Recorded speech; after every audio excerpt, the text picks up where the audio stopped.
And we're back. So this is part 2 of the live video for the influence happening this week as we approach the full moon in Sagittarius. So what I was just saying was, you know, Sagittarius really encourages us to expand our possibilities. So if you're feeling hemmed in any way, this is a time to really, you know, like Freddie Mercury saying, "I want to break free." This is the time for that anthem. Bless him. Awesome film. So Sag also reminds us the power of word, spoken word, the power of sound. Why? Well, when Hercules in his 9th trial of Sagittarius encounters these alien birds that are making a terrible racket, yeah, to the point where, you know, it's creating dissonance.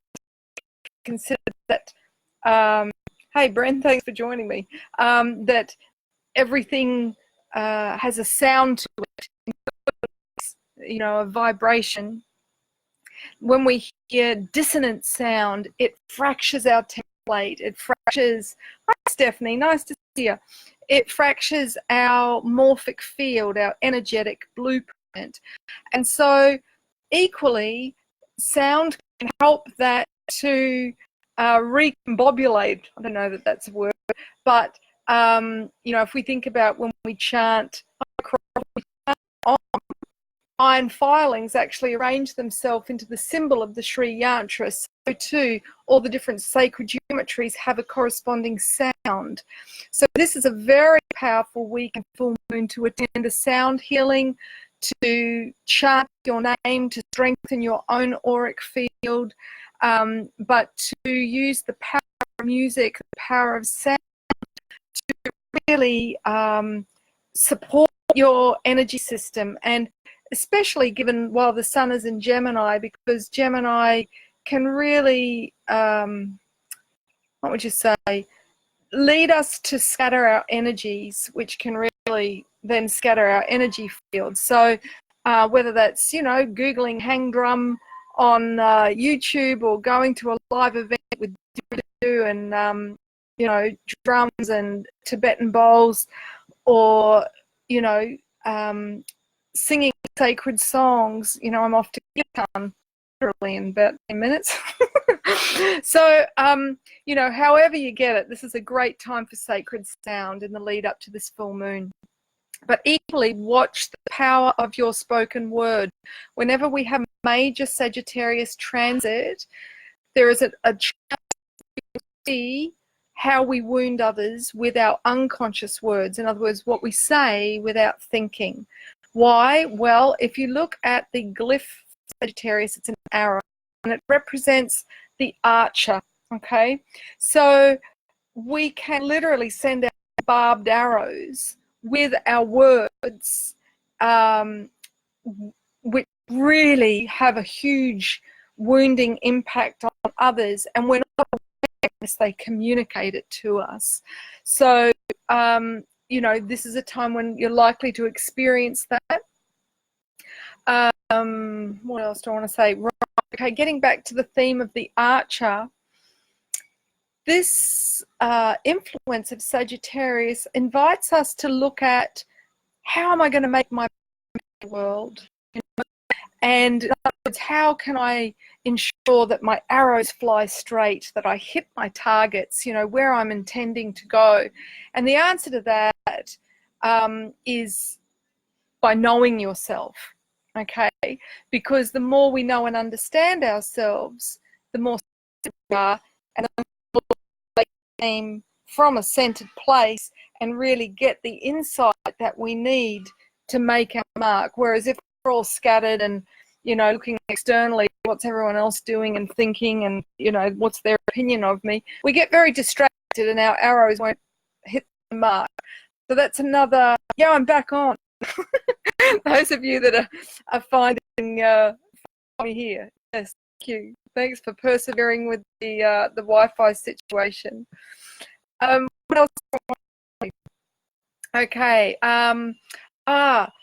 We've got Jupiter squaring Neptune and Pisces. Now, I spoke before about Neptune and Pisces, but this square that's happening with the full moon is really going to amplify the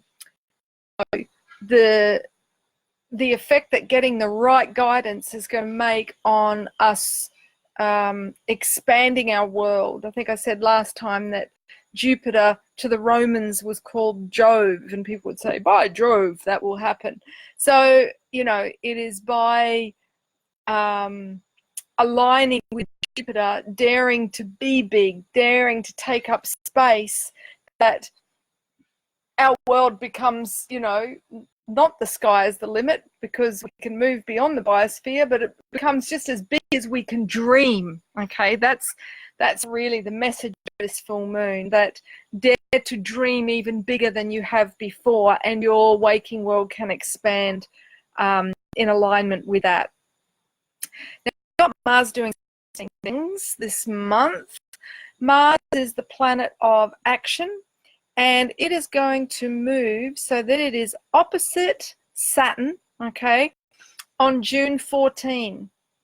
Now, what does that mean? Well, Saturn is kind of a bit of an old fart. Is Kronos, Father Time, the archetypal stodgy dad.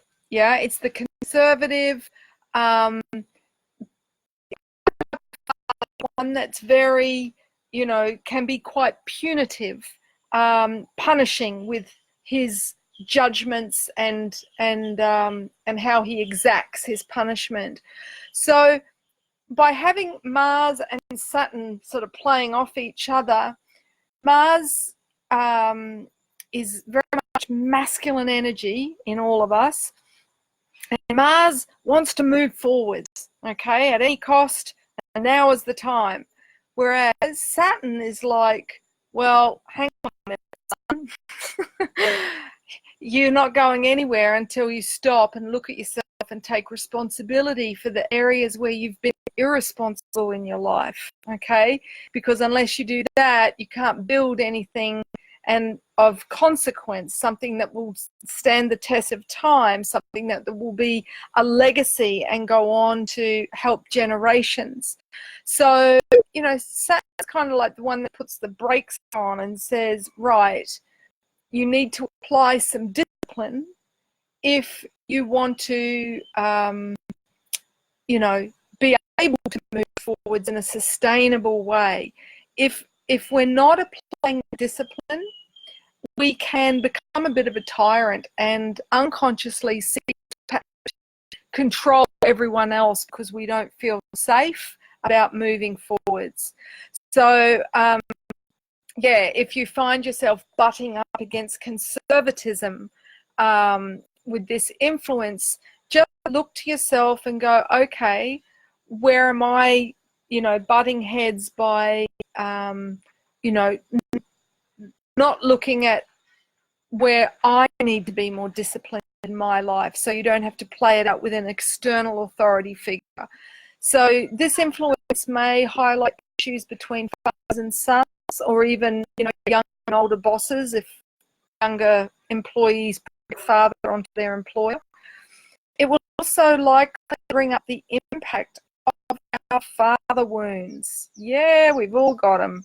Even if we had the best dad in the world, it's just a universal part of the journey. So the father wound in women is basically you feel you're not loved for who you are, just what you do, so you tend to overdo and burn out. The father wound in a man plays out as, I've got to be more and do more than dad did. I've got to beat the next man. So competition. So really looking at how the conditioning of our fathers, how our fathers saw us and responded to us, impacts how we are in the world and how we are towards others, particularly on the home front, okay? Because Mars is currently in Cancer. So this can create conflicts around home and family. Yeah, so just really looking at the impact of our own father legacy. Yeah, as well as how disciplined or undisciplined we are, and the impact of that. As I said, there may be some conflict with conservative institutions or individuals, and this is certainly a really fertile time to review our patriarchal conditioning so we can move forwards, because we align with the new energies, the new paradigm, the more smoother life becomes. All right, like we're balancing paradigms at the moment. You know, it's like we're literally between two worlds, 3D and 5D. So it's like, okay, yes, we're still very much in the material world. We need money. We need, you know, to keep a roof over our heads and all of that. But unless we are applying the understanding and the values of the what they call the New Age, it's, you know, been around before, the fifth dimensional Earth, the Aquarian age, which is more, you know, being governed by what our knowing is moment to moment, rather than doing the more old, tried and true conservative ways, particularly when it comes to homeland security, whether that's having enough money, food, whatever. My intuition is certainly saying it's time to grow food for a few reasons. That Uranus moved into Taurus in April this year, where it's sitting for 7 years.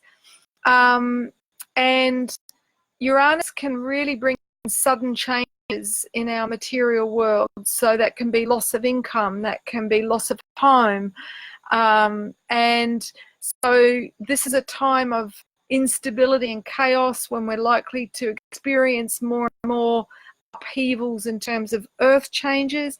This is not something to be afraid of. It's just what is necessary for the old paradigm to shift, because it's not sustainable. So, you know, it's not a matter of if, but when. So for me, the mother is definitely calling us home. She's saying, come back and, you know, commune with me, grow your own food, you know, that way you know where it's coming from. It's not laced with chemicals and things.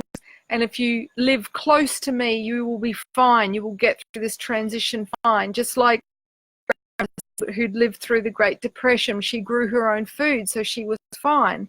So, you know, I feel that we're heading into a lot greater instability financially in the world, and could really impact food supply and distribution. So whatever space you've got, whether it's a balcony or whatever, grow something. You can always swap and exchange, which again is very fifth dimensional, very, you know, the power of community to get our needs met. Okay, we don't have to do it all on our own. That's the old way of thinking. So also happening bang on the solstice, we have Mars opposing Pluto. So that is likely to take us very deep into our shadow, deep into basically a death of who we thought ourselves to be. And that'll be even more so for those of us in the southern hemisphere, and particularly the men. So yeah, the final curtain of Mars this month is happening June 23. That's when it squares Eris. Eris is a planetoid of chaos. She's a goddess currently in the sign of Aries, which is ruled by Mars. So this is likely to bring in a huge amount of chaos, particularly if you don't attune to what your personal lesson is for this solstice. Okay, so, you know, if you do the work, you will make the internal shift, and if you don't, it will make it happen for you, okay, by shaking you up a bit. So there's my insight. I hope that's helpful. If you've just started watching the second video, part one I filmed before, you can see it on my page, and I'll put both of the links into the Astro Oracle, which is due out tomorrow. So blessings on your full moon where you are on the planet.